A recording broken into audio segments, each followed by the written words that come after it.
morning, everybody. I am Tommy Scoville, and you're on the lifeboat. So, let's see. We are on, I believe today is Friday, is it not? I think it is.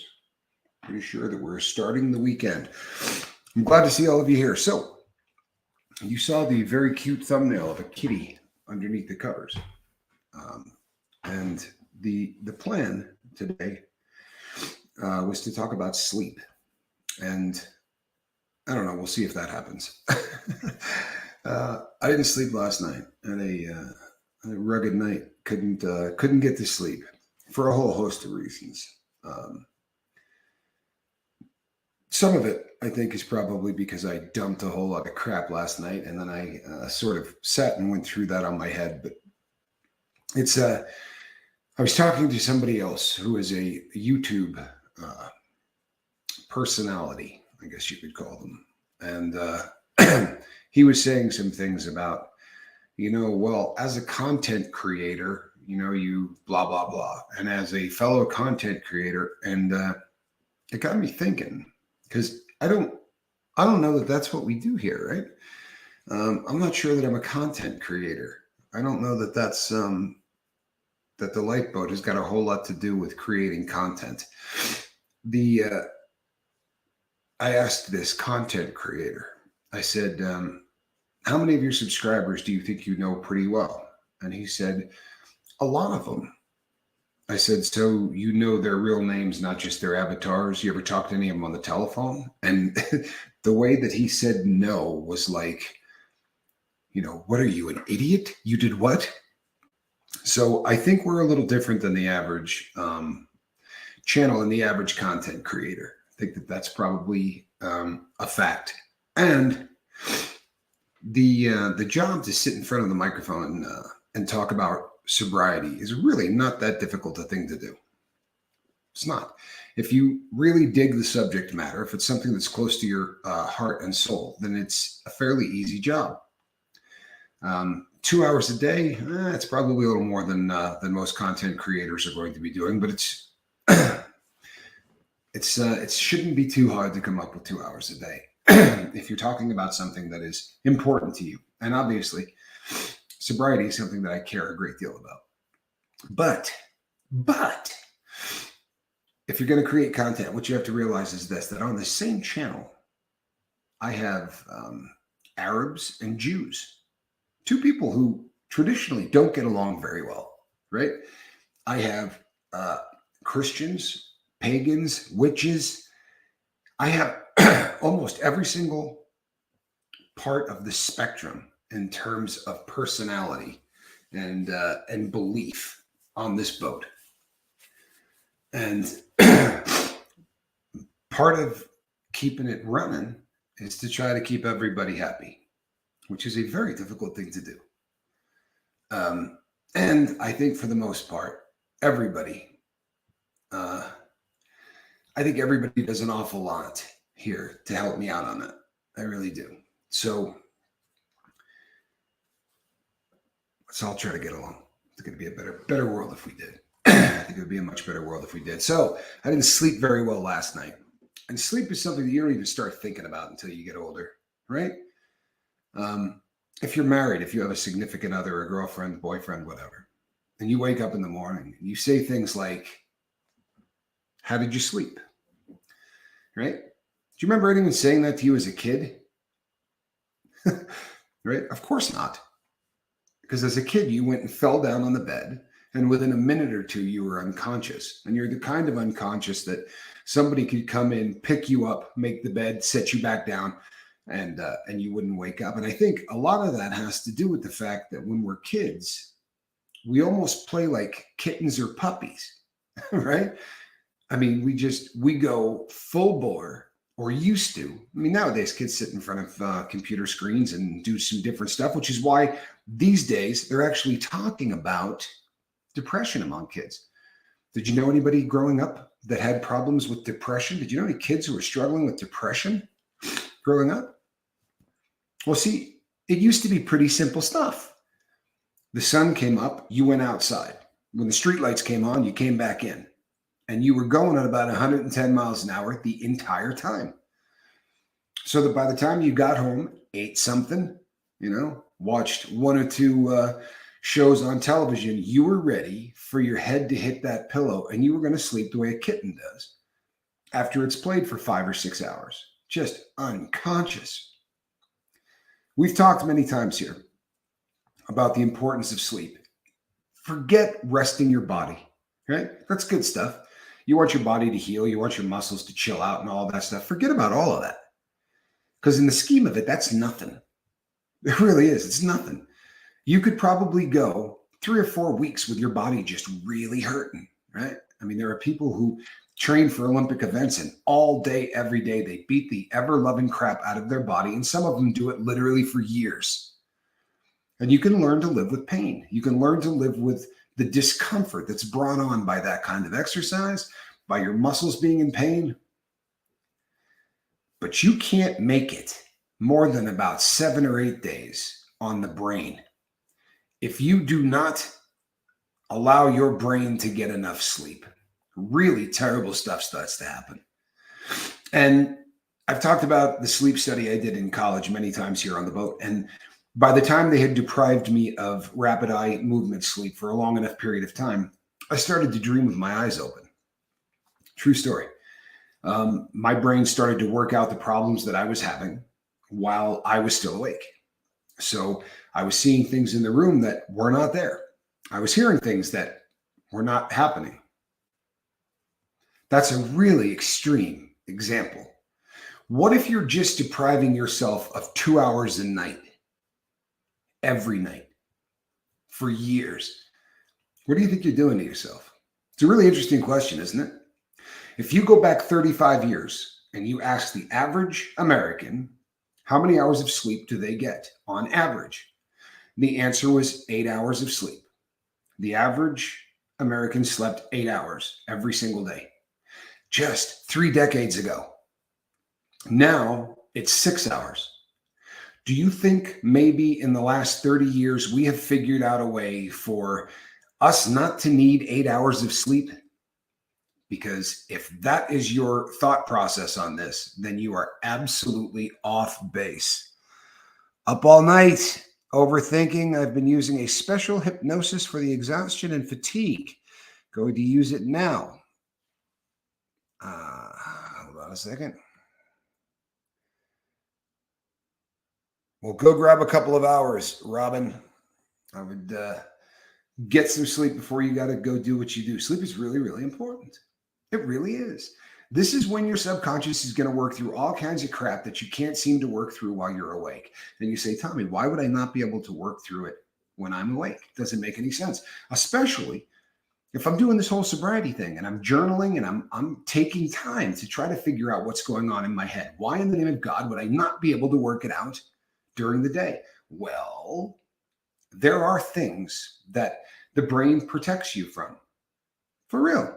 The brain doesn't want you working through a whole bunch of different stuff at the exact same time, and it knows what your tolerances are. It knows what you could put up with, what you can't. If you start working through too many of these things, what's going to happen is you're not going to be as productive as you need to be. So to protect you from that, the brain is just going to take care of a lot of this crap while you're asleep. Pretty heavy. If you're not sleeping, then you are jumbling a bunch of crap in your head that is going to take a toll on you during the day while you are awake. No getting around that. There's no getting around that. I don't know that I've ever said hi to Robin E. McWilliams Sailor. Welcome to the boat. I've never said hello to you. I would like to do so now. Welcome to the boat. Glad you're here. So, why is it that we as Americans only get 6 hours of sleep? Well, there's a couple of things that are really kind of glaring. There are studies that have been done. You know, one of the worst things in the world that you can do right before you go to sleep, if you're trying to actually get sleep, stare at one of these things. No joke. They say that looking at blue light, especially computer screens, phones, things like that, you should cut that off about an hour before you go to sleep. How many of us do that? Seriously. Do you turn off your phone, your tablet, your laptop, all of those things, get them the hell away from you, and then just chill out for an hour, right? Before you go put your head on the pillow and decide that, yep, this is the point at which I'm going to go to sleep, right? That's not how it goes down. It doesn't. You see, this has become, yes. Well, I'm glad that you went to the doctor. That's a really good thing. That's how you're supposed to do it. Xanax is dangerous to try to go cold turkey, but I'm glad to see you. I really am. So, sadly, the phone or the tablet or the laptop, it's not just entertainment, right? It's work, it's communication, it's freaking everything, isn't it? It's everything.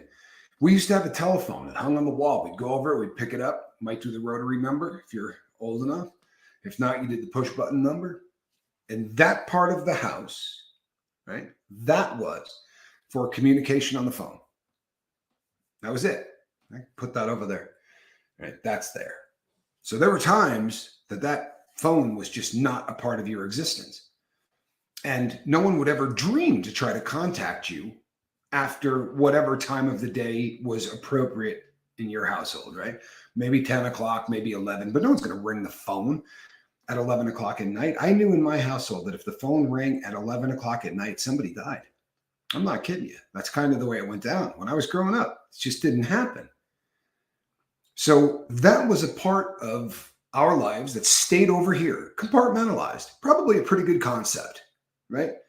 If you needed knowledge, you had a report coming up, you had a project that you needed to work on, you might have had to make a speech. You would cruise over in the other direction.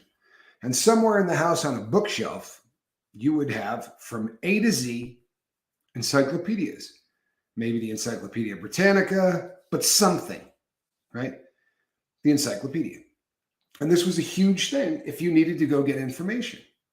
And it stayed over there, right? Compartmentalized. Then we had entertainment. And entertainment came in a couple of different ways, right? You could do it sitting on your butt and watching television. And that was a big thing. And the entire country did it. The entire country did it for an average of about 2 hours a day. And there were some people that did it more like 6. And they would complain about it. That's going to kill you. You sit and watch TV too long. It's going to eat a hole in your brain, yada, yada. However, that was a way to relax, get your news, get your entertainment, all of that. And it sat on a stand in the living room, right? And it was separate from everything else. So you had the encyclopedias over here for your knowledge. You had the phone over here for communication. And right here, you had entertainment, right? And the entertainment might have had 3 channels, at least when I was a kid. Then basic cable rolled around, and holy crap, there was like 20 channels. Imagine the concept, 20 channels. Can you believe it? That is huge. That was something that the average person, what possibly could they find to have 20 different channels about? Like, there isn't that much stuff to talk about. And then it just kept getting more and more and more and more. Communication became a much more important thing, didn't it? See, it got to a point where, what if somebody really needs to get a hold of you and you're not anywhere near that thing hanging on the wall? Well, they came out with this little device that you could wear on your side, and it would beep. And that beep would then put a number up, right? Call that number. So then you would walk over to the communication device, either the one in your house, or you'd go over and start plopping some quarters into a machine, and you would call the person who paged you.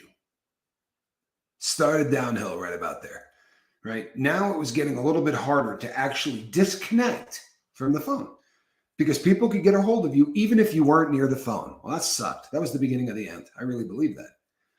It was the beginning of the end. Then what happens is Motorola comes up with the first cell phone that you actually could carry around, right? Not the one with the bag. I'm talking about the brick, the Motorola brick, the one that Don Johnson used to use in Miami Vice, right? Now, people could call you wherever you were. You could talk to them in the car. You could talk to them wherever. And then I remember like it was yesterday when you could start texting back and forth to people. And I remember thinking, the hell would you want to do that for? I mean, in the amount of time it's going to take you to get 3 words out, I could just hit dial and talk to you, right? I could pick up the phone and say, hey, how you doing, right? But see, that's not what we want anymore. We really don't want interaction. We want to tell somebody something, but we don't want any interaction. All of this technology, all of it, started to let us drift apart. No longer any kind of a cohesive unit, because now here's your Encyclopedia Britannica, right? Here's your ability to communicate. Here is every single thing, your education, right? All of it, everything in the world is right here. This is it.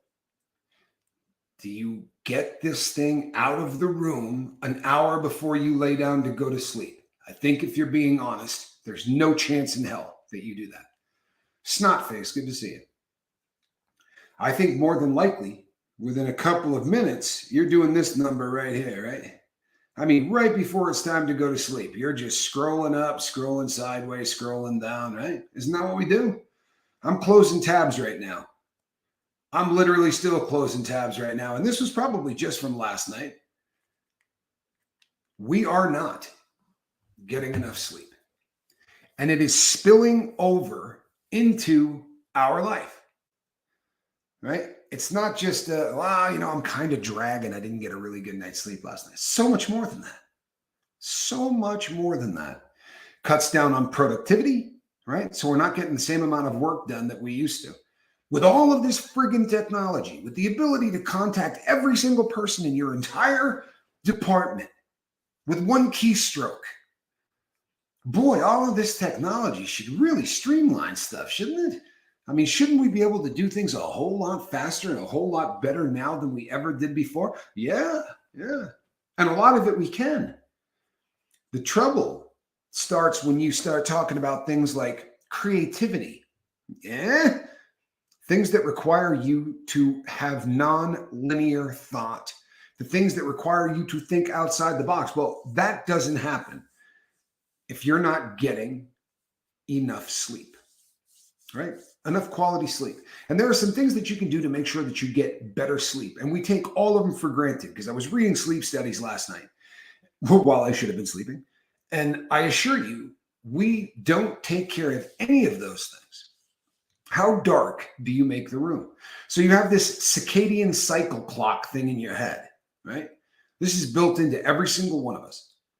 And it tells us that as it starts to get dark out, we start to lose the energy and we start to wind down, right? But we go in rooms that aren't dark enough.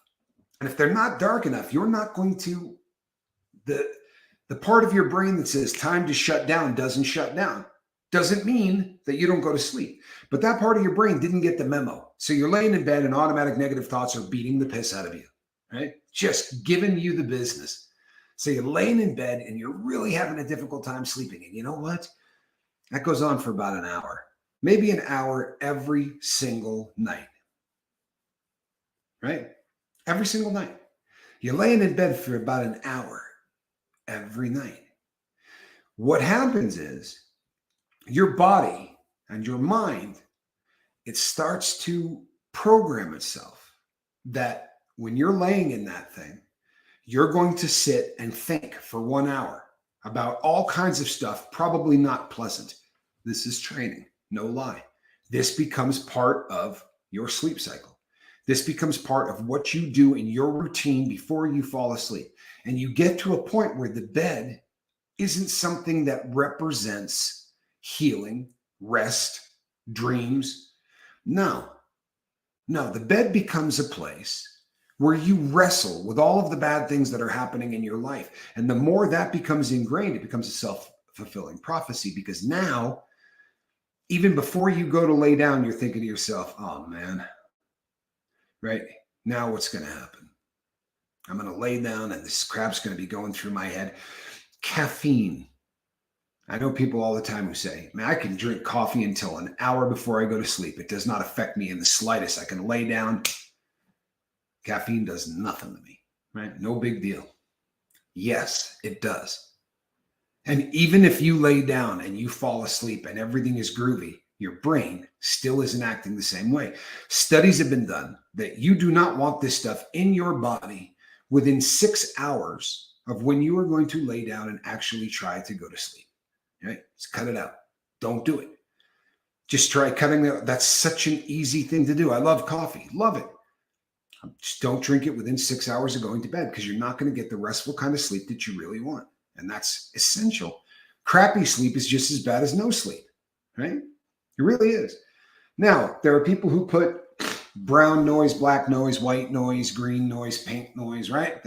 Something in the background so that you hear that relaxing kind of a tone. I do it. I can't sleep without it. And I think it was because of all of the time that I spent inside. There's just so much noise and you kind of get used to sleeping with noise. And when it's really silent, that silence sounds so loud that it's almost deafening. So I got to put a little something on to help me with that. A little background noise. So if you make it dark enough and you got just enough noise that you're comfortable and you didn't take any caffeine within 6 hours of going to sleep, in theory, you should be able to lie down and actually get some pretty decent sleep, correct?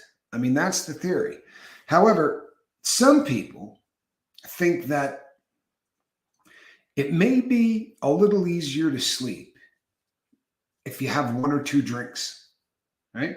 There was a period of time in this country where if you told your doctor that you could not sleep, they would recommend that you had a couple of glasses of wine before bedtime because it would help you to fall asleep.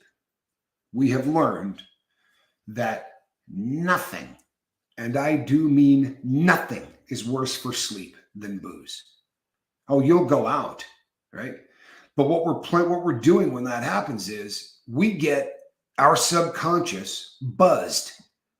Then our body collapses and our subconscious now has to work through all of the things that it's been struggling with, right? With a buzz on. I assure you, you do not want anybody working through really intelligent and really important decisions that need to be made after 4 or 5 drinks, right? After 2 or 3 drinks. It needs to be dark in the room. You need to turn off the damn computer within 1 hour, right? Do not be looking at a screen within 1 hour of laying down to go to sleep, right? Do not do it. Don't do the caffeine thing. And for the love of God, don't drink. Hi, Chris. Good to see you.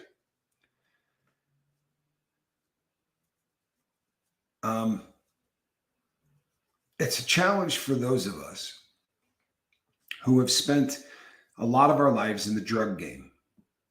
You see, we messed really hard with that whole circadian cycle thing, right?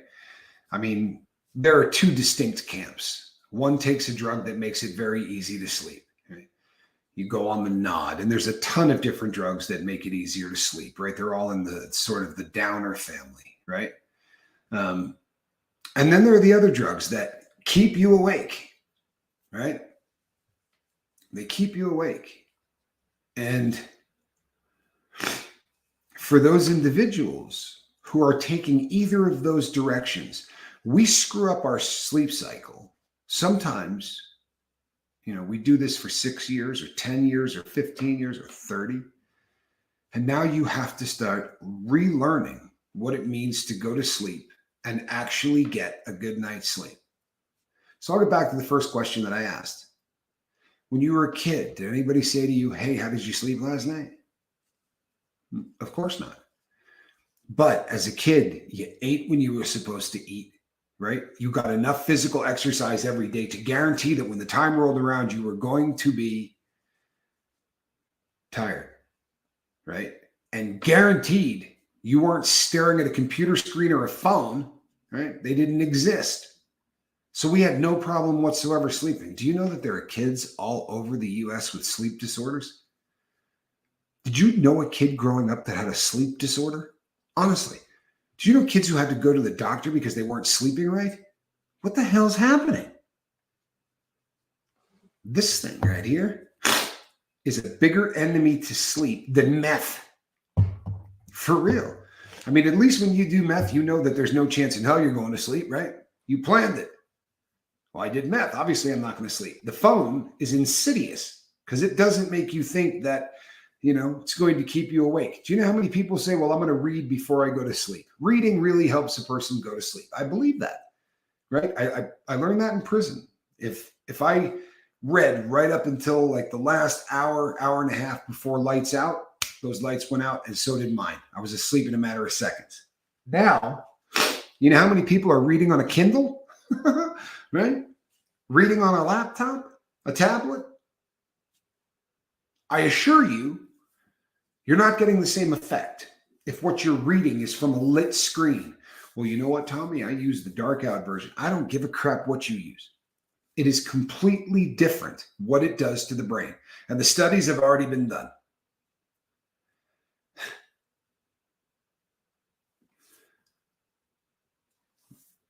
The studies have already been done.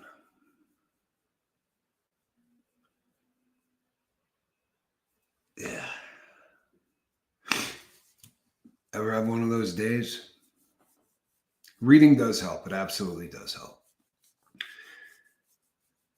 I'm having one of those days. Content creator. I simply don't feel like I'm creating content. You should try to come up with something that works. Practice a bunch of different things, right? Practice all kinds of different things until you come across things that work. And then rinse and repeat. If reading the Bible helps you go to sleep, continue reading the Bible every night. If cutting out that caffeine 6 hours before it's time to go to bed helps, cut out the freaking caffeine within 6 hours. Obviously, we don't want you drinking before you go to bed, right? This really isn't the go ahead and go drinking channel. So cut out the booze. Exercise is essential, right? You don't have to become Arnold Schwarzenegger, and you don't have to train for triathlons or any such things. All you need to do is make sure that you're not seated on your ass all day long and then hoping that you're going to be tired enough to actually get good sleep. Another thing that is absolutely essential, right? A lot of us, when do you go to sleep? When I'm tired, right? Makes a lot of sense. I get tired, I go to sleep. Your body hates that. Your body absolutely hates that. All of the research that has been done on sleep this century says that your body wants a routine. It wants you to go to sleep at the same time every single night. Absolutely huge. So you have to, especially if you're coming off a dope, because if you're coming off a dope or drinking or whatever, your sleep is going to suck. It's everybody's number one complaint. I talk to people all day, every day who just quit. Everyone's number one complaint is it screws with my sleep worse than anything in the world. Okay, so you're going to have to reprogram your sleep, right? Do it right. If you got to come off the deck and reprogram how to sleep, maybe you should do it correctly. So pick a time. If that time is 9 o'clock, all right, make it 9 o'clock. Now, obviously, there are times that that's not going to work. You got to pick somebody up at the airport, right? An old friend comes in from out of town, whatever the case may be. But you need to start setting a time that means at this time of the day, I am going to go and I'm going to lay down and I'm going to go to sleep. And if you don't think sleep is an essential part of recovery, keep trying to get along without it.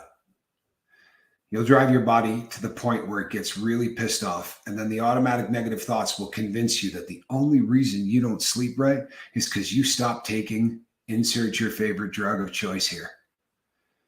Your brain will talk you into it every single night as you're laying in bed for an hour, hour and a half. If you're coming off a dope, you could be laying in bed for 5 or 6 hours before you get to sleep. And there's just going to be that little voice whispering in your ear going, man, if you were on tar, you would have been asleep hours ago and you would have been sleeping so well, right? No, you wouldn't have. but you sure as crap would have convinced yourself that you would have.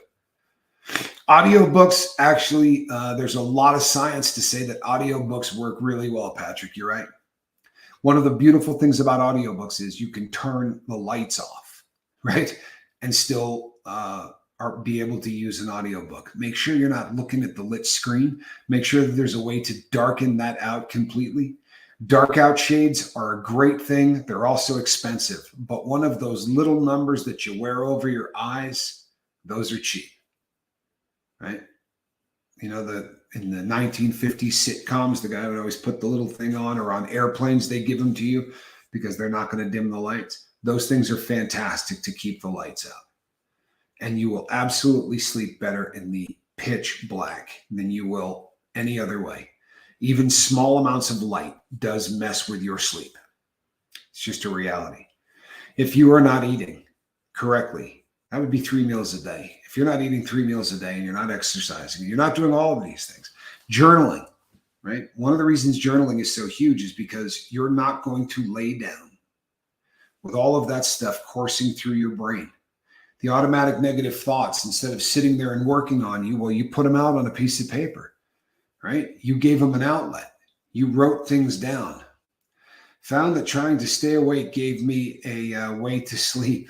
Would put on old time radio. There you go. Lay back and start listening. Never would make it past 15 minutes. Frustrating.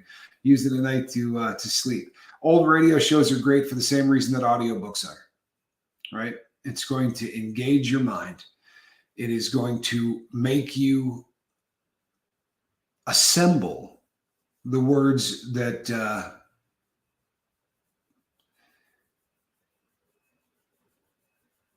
you have to assemble the words that you're hearing, right? It's going to describe to you a scene. It's going to describe, what the outside looks like, right? The wind was blowing, the trees were in bloom, and your brain is actually going to assemble all of those words into a movie in your head that makes sense. And it requires all kinds of brain activity. And working out brain activity is a very good thing before you go to bed. Daylight savings is very disruptive to your circadian rhythms. There's a lot of truth to that. There really is. It's another one of the reasons that dark out shades and things like that are really, really of a benefit. So I don't know if I've mentioned this, but there's nothing in my home. This office is about the only thing that has anything in it. It's freaking the cat out. Poor squirrels absolutely hate it. But Dominic, good to see you. Glad that you're here. Although you are catching it towards the end, people, I'm not making it an hour today. I'm just going to keep it 100%. My head is really not in a great place. And I promise you that the day is coming where I'm going to tell you a great big story about why my head is not in a good place. But today's not that day. And so go out there and make it a great day. If you're feeling like, if you're struggling, reach out to James. Good to see you. Reach out to one of the people in your 5 and talk to them. Start telling them what's going on in your life. Don't hold stuff in. Communicate. Get stuff out. I'm going to do that today, I assure you. But it does not pay off to hold things inside. It really doesn't. So I'm Captain Tommy Scoville. We'll see you on the lifeboat. God bless.